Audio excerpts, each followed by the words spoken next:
The watch beneath his pillow hums awake, just as the scalpel touches his tongue. He doesn't remember picking it up, only that his fingers found it on the table, cold and smooth, its brass casing worn thin from 17 years of being pressed to skin he no longer owned. The priestess sits cross-legged before him, barefoot on porcelain dust, her eyes closed as if in prayer, though no words rise from her lips. Only silence, always silence. He knows this posture, knew it the moment he stepped into the room and saw the body laid out, cradled like a child returned after years of wandering. The victim's sternum is carved with his mother's hand. "I'm still here." The script curves inward at the final E, the same way she'd loop her capital A when writing checks.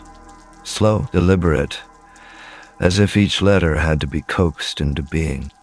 He has seen this mark on 6 victims now, each one different in age, race, profession. But always the thread, black silk spun from a spool he last saw, tucked inside her bedside novel, its ends frayed like old grief. He lifts his left hand, presses 2 fingers to his temple. A tick, now ingrained in muscle, tendon and nerve. Survival. The pulse there is slow, irregular. Not his own. He doesn't know whose it is anymore. The watch vibrates beneath his pillow. Resonance, not alarm. And he knows. She's here. Her. The scent of chamomile tea still lingers on the air. Cool now. Stale as a ghost's breath. It rises from the chair beside the autopsy table, the one with the dimple in its upholstery where someone sat, long and still, waiting for him to notice. He doesn't turn. Doesn't need to. He knows the shape of her spine, the angle at which she'd tilt her head to absorb, the way she tucked silver strands behind her ear after midnight, even in sleep. The ventilation system hisses its metronome. Tick, pause, tick-tick. Each pulse dims another 2% of the room's light.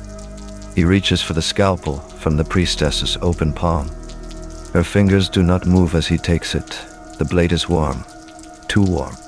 Not from body heat alone, but from something deeper, something that has lived in her skin longer than hers ever did. He doesn't hesitate. The incision is precise. A single stroke along the center of his tongue. Pain blooms, slow, like ice, spreading beneath the floorboards of a house you thought was secure. Blood wells, thick as old syrup. It coats his lower lip.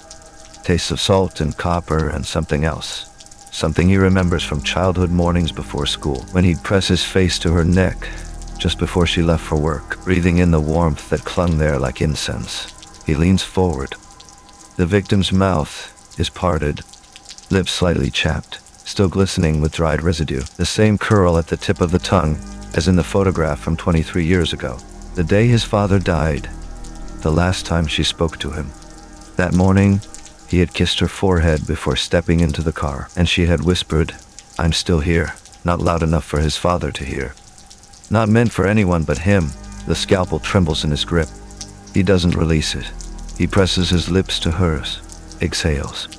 And for the first time since that night, since static swallowed her voice and left only the ticking of the watch, he speaks aloud. Not to the room, not to the priestess, not even to himself.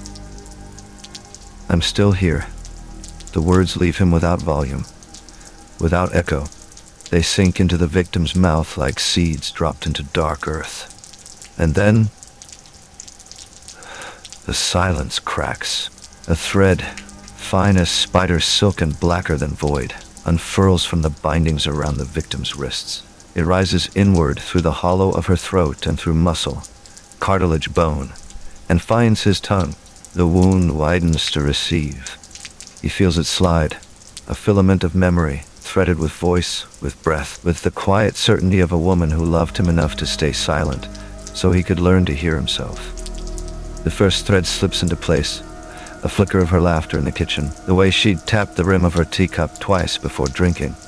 Then another, the scent of chamomile after rain, the sound of her humming off key while folding his shirts. Left side first, and then right.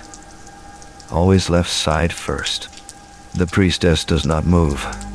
Her eyelids remain closed, her breathing steady. But something shifts behind them, an uncovering, like paper peeling from a wall long painted over. The air thickens. The lights dip further. 78%. He remembers his father's funeral, the way the wind caught the black silk thread around the coffin handle and pulled it taut as if trying to lift the casket into the sky. He remembers kneeling on the kitchen floor afterward, collecting shards of broken porcelain from where her teacup had fallen, unbroken in its fall, only shattered because she chose not to bend. He remembers her voice. "I'm still here. An anchor."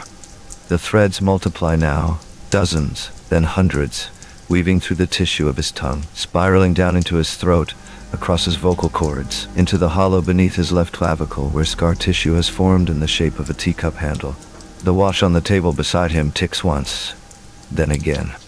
The porcelain dust at the priestess' feet lifts by weight.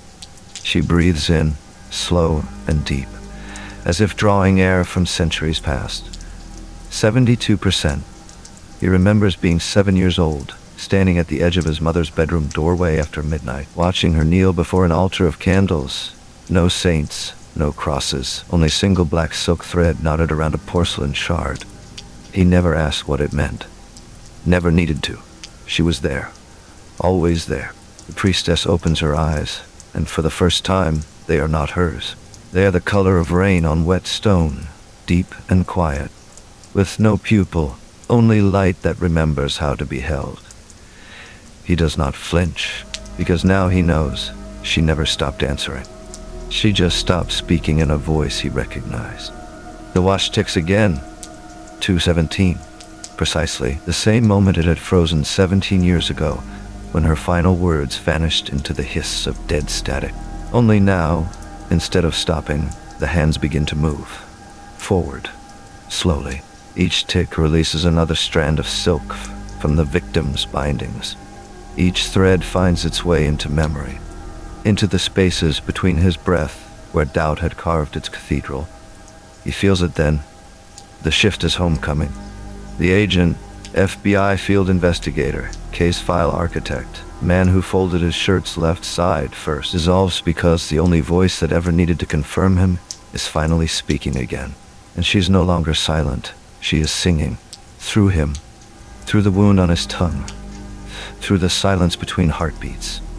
The lights dip to 3%. The priestess rises as one who has been waiting for this moment since the day she first pressed her palm to a child's forehead and whispered, "You are enough." Her fingers brush his cheek, cool, familiar. The watch ticks once more. Then, stillness, and then, but theirs. The body on the slab exhales and slow and deep, the same rhythm as the wind outside and sideways against the morgue window, needle thin and unrelenting. The black silk thread no longer binds the dead. It flows now through him, through the hollows of his ribs, down his arms to his palms, into the floor where porcelain shards lie scattered like forgotten prayers. The gloves on the table fold themselves, right over left, fingers touching, as if they'd always known how to wait. The agent's tongue aches with the weight of names he never learned. Mothers who sang before him, daughters who bled in silence, priests who carved their truths into skin, and let the world forget them. He feels each one settle as roots. He turns his head toward the mirror behind the autopsy table, and for a heartbeat, he sees himself. Eyes tired, shirt half-tucked, fingers stained with blood that is no longer simply his own. But then, movement, a flicker. The reflection blinks, and she does. Her hand lifts to touch the glass as if remembering how to press her palm against it, just once more, before letting go. The watch ticks. 2:17. And still it moves. The lights die completely. Only the victim's skin glows now. Veins threaded with black silk, pulsing softly, like a second heartbeat. He does not close his eyes. He does not speak. He lets go of the scalpel.